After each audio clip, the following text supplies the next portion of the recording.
So, good evening po. Now we are moving forward sa Annex K. In here, we are going to talk about the marketing plan. So, as for 4.1, we are discussing here unsa ang ato ang products o services. So, of course, we will start with Fresh Tilapia Aquaculture. We produce premium quality tilapias farmed through sustainable fish cage farming in Lake Cebu, South Cotabato. The services address the demand for fresh, safe, and responsibly sourced fish in Mindanao. So, since ang brand name is Fresh Tilapia, we need to focus sa assurance of services nato, which na ang atong gina-endorse is ang pagka-freshness sa tilapia. So in here, we prioritize freshness as its core service offering. The tilapia will be harvested upon demand to ensure quality. So after stating kung unsa jud ang focus sa atong brand, which is focused on freshness, we also need to provide guarantees or guarantee sa ato ang consumers that we are harvest to market system where the tilapia is collected only when there is an immediate order or distribution of schedule. So habang waiting ta sa mga customers na mo buy sa tua, we need to maintain its freshness and i-harvest lang nato sila kung mo-order sila. Kay ang other competitors is gina-frozen na nila daan para if na mo order, i-deliver na nila. So in our case, kay mas handle jud ang atong services and dili jud siya basta-basta na work. And also, we will also emphasize kung unsa ang atong pag-storage na ginagamit, which in here we will utilize cold chain support which maintains controlled temperature to ensure that the harvested tilapias will arrive fresh and in good quality condition. So if i-need na to i-emphasize sa atong consumers na ang atong commitment lang jud aning ato ang brand is to provide freshness.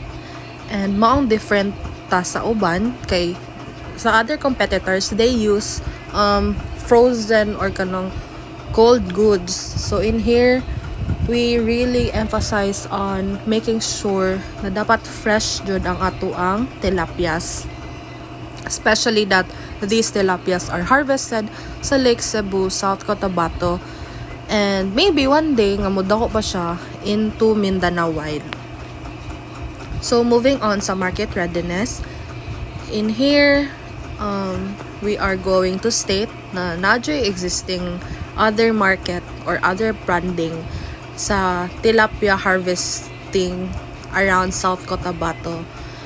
But we are also going to state again kung saan ang difference nato sa ilaha. So in here gi-state nako nga nanay market jud sa tilapia, and then tilapia is already a symbol of Filipino diet. Okay, so moving on sa proprietary position. So in here, Fresh Tilapia Aquaculture does not claim exclusivity through patents or copyrights. However, its proprietary position lies on its freshness assurance service and eco-friendly fish cages that operates in Lake Cebu, South Cotabato. So in by branding, Fresh Tilapia Aquaculture creates a unique market identity that is difficult for competitors to rely on conventional ponds or imported frozen fish to replicate. Okay, so again, balik-balik ng dyan siya tanan po. Like, ang pag-state nato is, ang pag-state sa bawat categories is balik-balik ng dyan. We just need to emphasize what makes this branding different to others. So, in here, like I said, wala po dyan tayo kan na exclusivity na kan Fresh Tilapia Aquaculture is registered. So, in here, need lang dyan na siya i-state. Forward sa comparative position. So, diri na nato makita ang mga other breeding company sa tilapias o how they culture their tilapias as baby pa. So, Fresh Lapia Aquaculture distinguishes itself from competitors by emphasizing freshness, sustainability, and community empowerment. So, nga nung community empowerment man? It's because ang mga workers ani is ang mga locals sa Lake Cebu, South Cotabato. Adri ang mga factors that basis for comparison.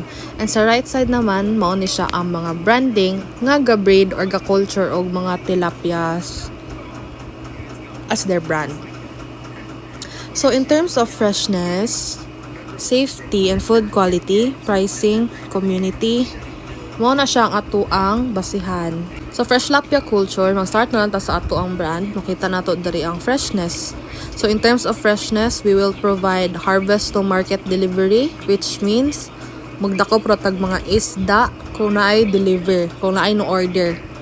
And gagamit po tag cold chain support instead of frozen, like i-freeze na to ang mga tilapia. So in terms of safety and food quality, makita na to diri ang magagamit ta og eco-friendly farming and mga traceable na batches sa tilapia. Sa pricing naman, we are leaning sa value-based, which is slightly above the market but affordable for its quality. So again, nganong mag-expect man ta nga mahal ang ato ang product is because mano-mano man gud ang ato ang pagdako sa tilapia. Dili siya same sa uban na paghuman og pag na-culture ng tilapia kay i-freeze na nila and ready na siya i-market. Sa ato man gud kay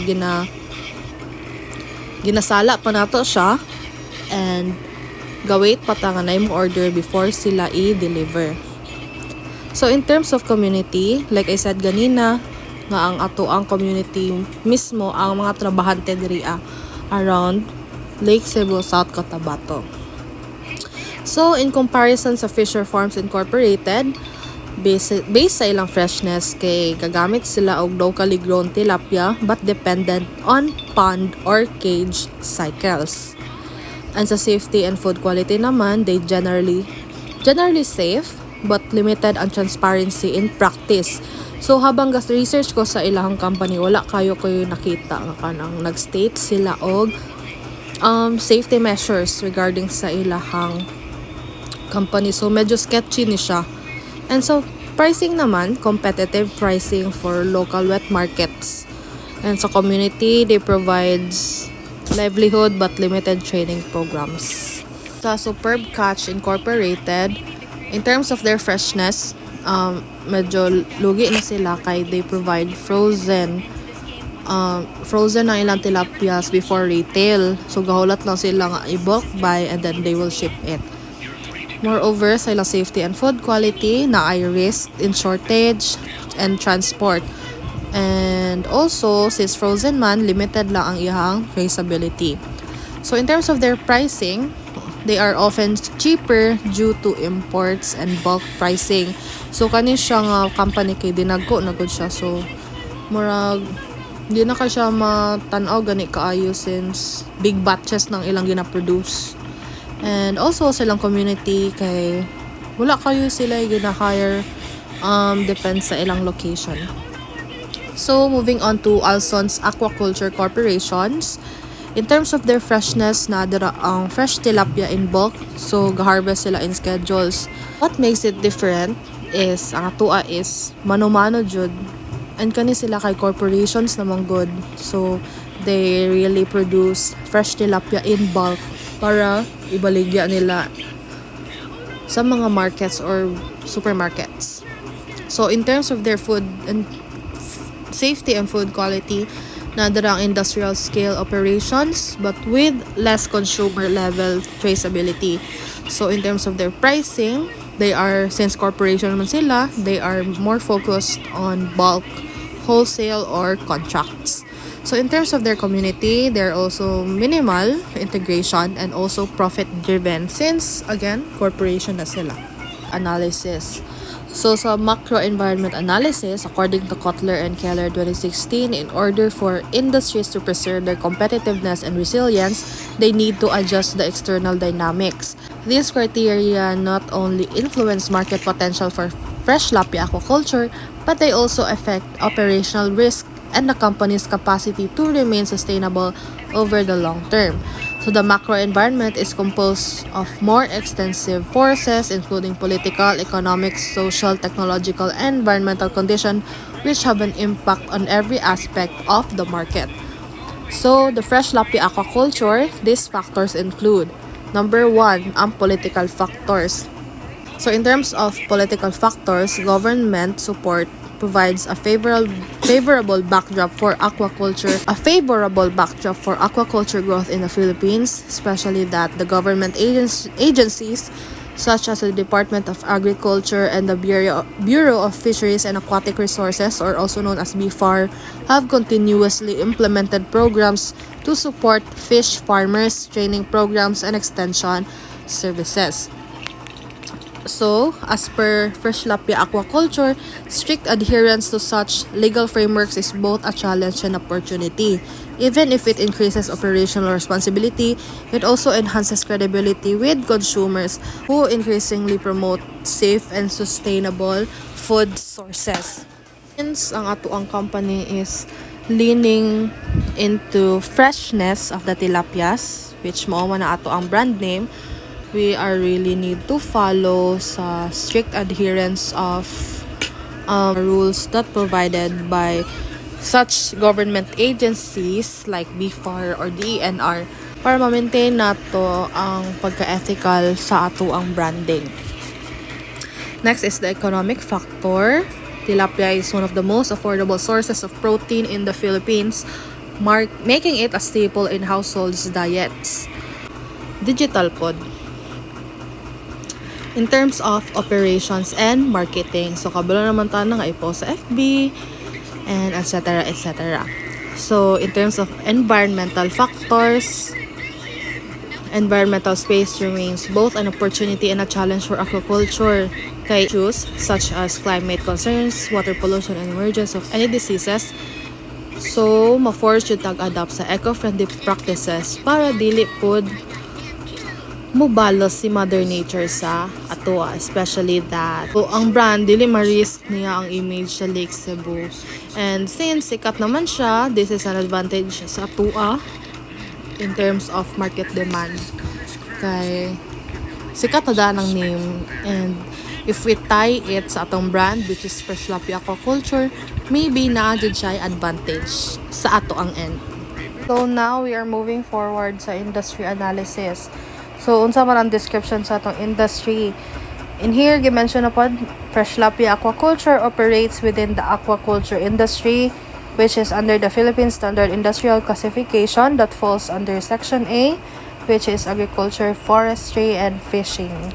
So, this classification covers the rearing of aquatic organisms in controlled freshwater environments such as ponds, cages, and tanks. So, tilapia production has been one of the fastest growing segments of Philippine aquaculture since 1970s. So, and then the rest is definition lang. So, in terms of industry size and structure, the aquaculture sector contributes about 52% of total fisheries productions in the Philippines. Tilapia farming is dominated by small and medium-scale enterprises, and the industry benefits from government support programs such as BFAR training, credit access, and hatcheries. So who are the major consumers? These are the major consumers, which is households, normal na mamamayan, mga retail partners, wet markets, vendors, and supermarket chains. So we are moving on sa market forces analysis. So the market forces that shape the aquaculture industry can be analyzed using Michael Porter's 5 forces of model. This model examines the influence of suppliers, buyers, and potential entrants, substitute, and industry rivalry that are all impact the Fresh Lapia aquaculture's pricing, positioning, and long-term sustainability. So who are these market forces? These are the suppliers.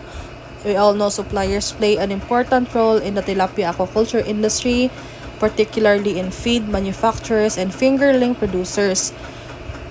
And next, ang buyers. Ang major buyers sa tilapia kay ang households, retail, and institutional clients kay need nila. Next is the new entrants. The pond and cage farming can be started with modest capital, and tilapia's adaptability makes it attractive to small-scale farmers. So, in here, gi-emphasize na if gusto ka magtukod og tilapia aquaculture, walay problem kay good siya for beginners and low-income na businesses. So, next is the substitute. Tilapia faces competition from other fish species such as milkfish or bangus, galunggong, and other imported frozen fish, as well as the alternative protein sources like pork and chicken. So, in terms of food industry, mo ni sila ang atuang mga kalaban. Pero okay lang, kay mas lami man jud ang tilapia. Kay tilapia in position as healthier, fresher, and eco-friendly. So in terms of industry rivalry in aquaculture industry is intense. Numerous small-scale farmers and large-scale commercial operators compete for market share. So fresh tilapia aquaculture avoids direct price wars by differentiating itself on quality, freshness, and eco practices. So balik-balik lang dyan ang ato ang tagline na is always freshness, eco-friendly, and quality. Nana na sa ato ang name. Competitive analysis. So in here, makita na to diri ang business philosophy. Ang sa atong business philosophy, fresh tilapia aquaculture operates under a local-centered, which is ang Lake Cebu, South Cotabato, and sustainability-driven philosophy.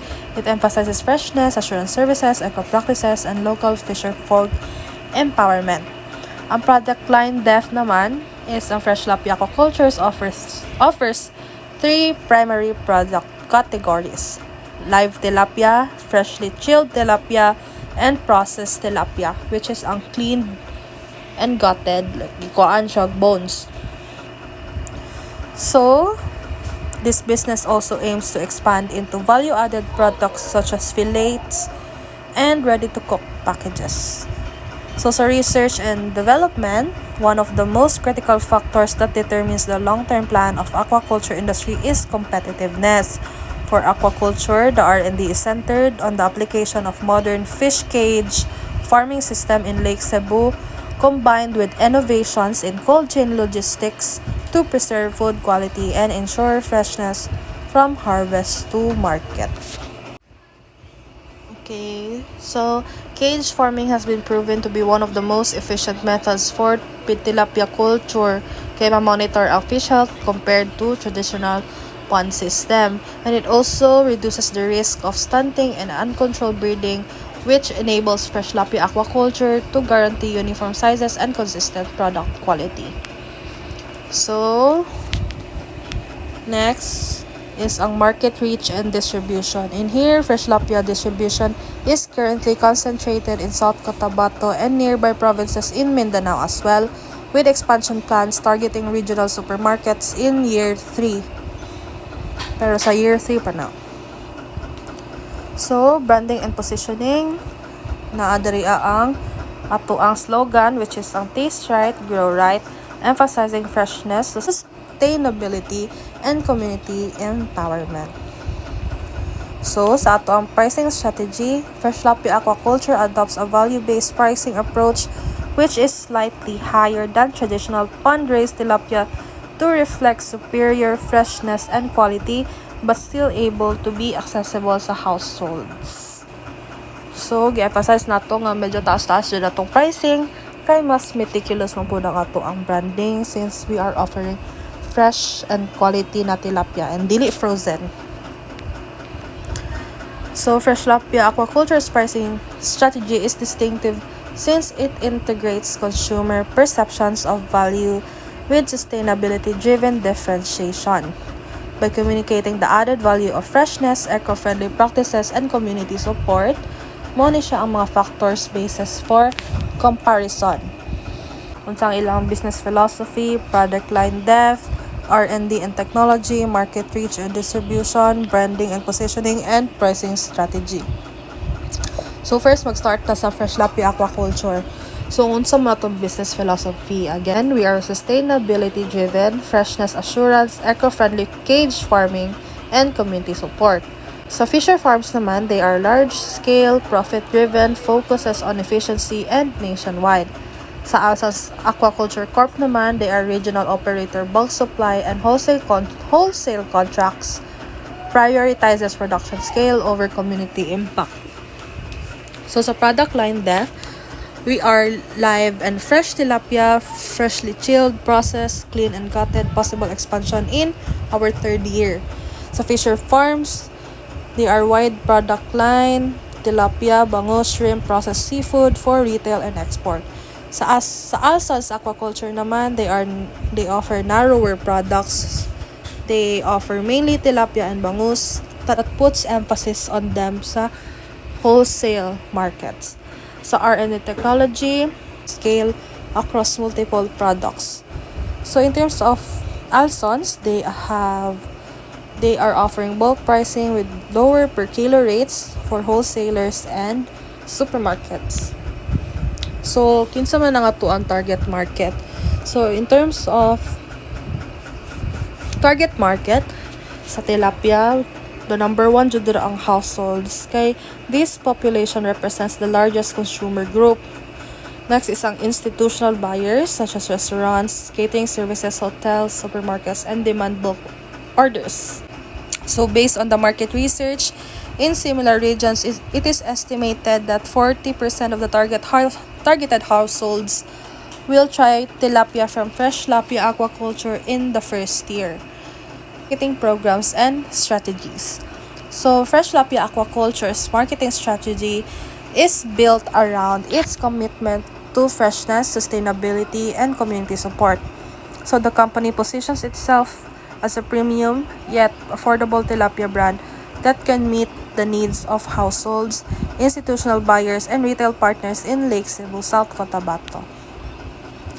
So these are the objectives under products and services plan to maintain Fresh Tilapia Aquaculture's competitive edge through freshness assurance and eco-friendly aquaculture, to introduce at least one value-added tilapia product line such as fillets and ready-to-cook packs by year 2, and to ensure product consistency and quality that meets consumers' expectations.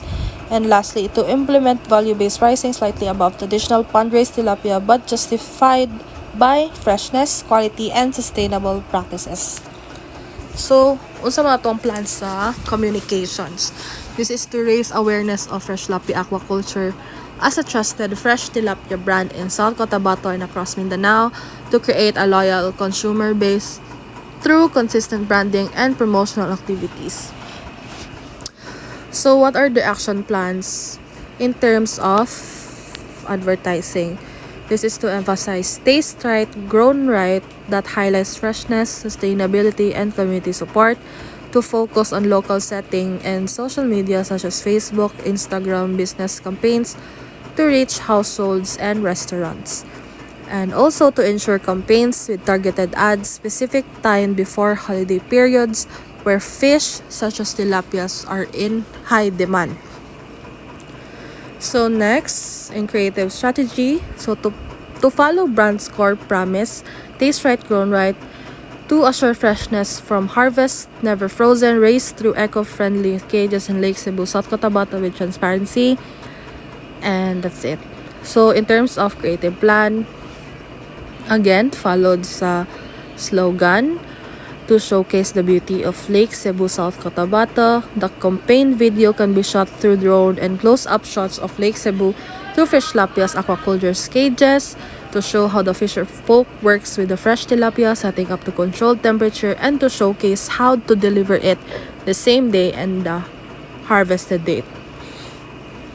So what are the media strategies that we are going to apply? First, we will try digital. Next is printing or flyers or on-ground activation. So, unsa man ang on-ground activation?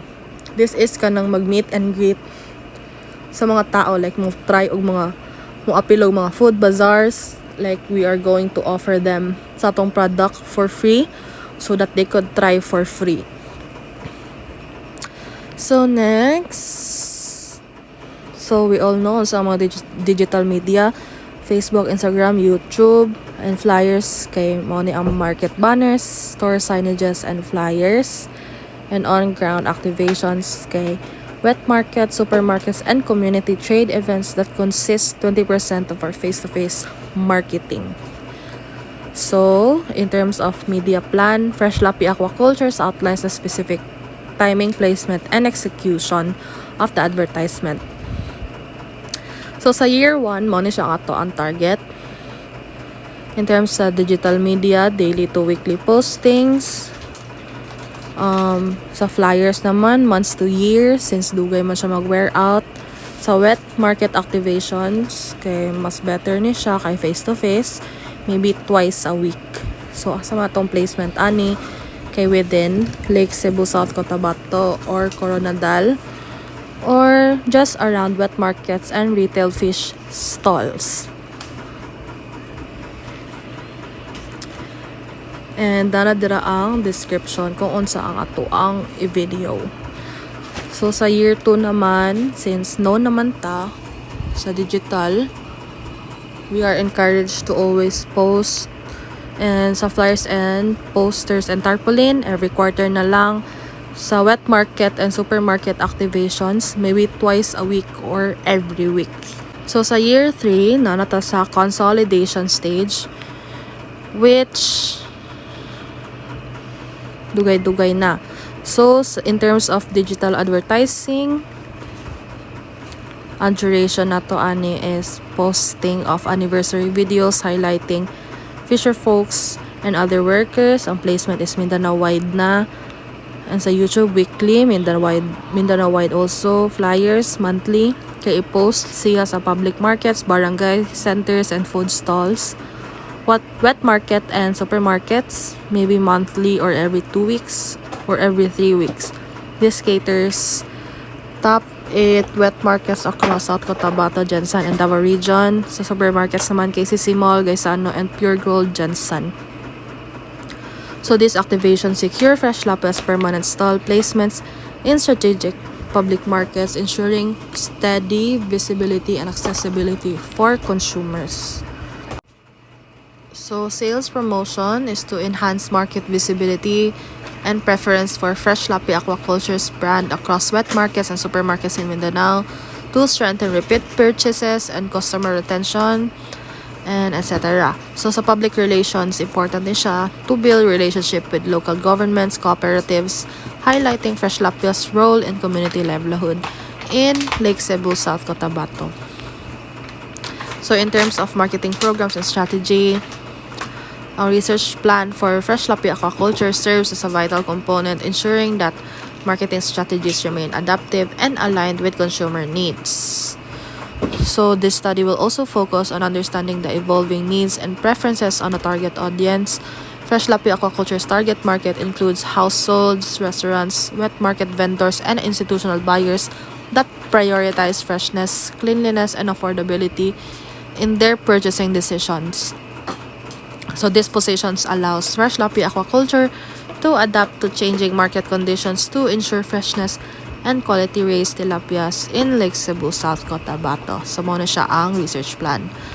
So ang customer service plan is Fresh Lapi Aquaculture focuses on building a responsive, reliable, and consumer-centered support system that reinforces the company's brand promise of freshness, quality, and sustainability.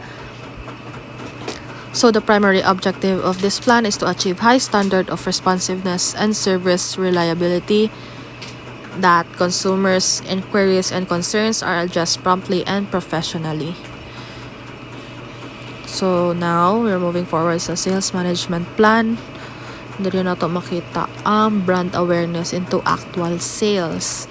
So in order to operationalize the strategies discussed, the table below outlines Fresh Lapi Aquaculture specific sales objectives, strategies, and action plans aimed at expanding market of fresh and sustainably farmed tilapia from eco-friendly cages in Lake Cebu, South Cotabato.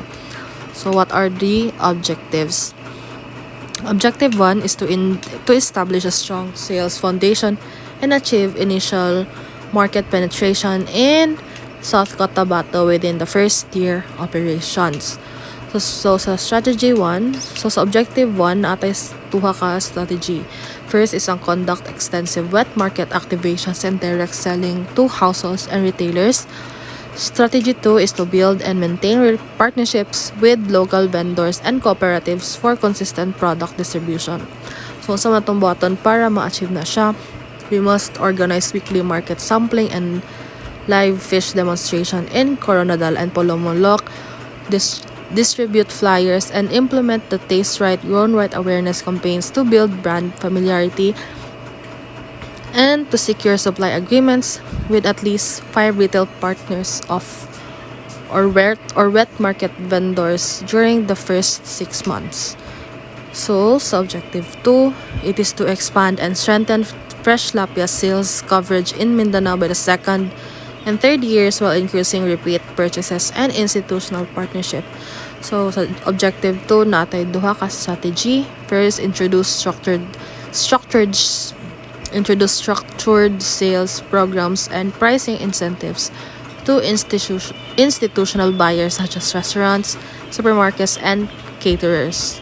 Strategy 2 is to implement digital sales tracking, loyalty programs, and account management system to sustain growth and consumer retention. So what are the action plan? So Objective 2, we must launch volume-based discount schemes and long-term supply contracts for institutional buyers by year 2. We must develop a digital order management and forecasting system to synchronize harvest to market schedules, or conduct quarterly customer satisfaction surveys and business reviews to strengthen partnership and improve sales performance, or train sales staff on customer relationship management and service quality to maintain consistency and trust. So that's all for Annex K.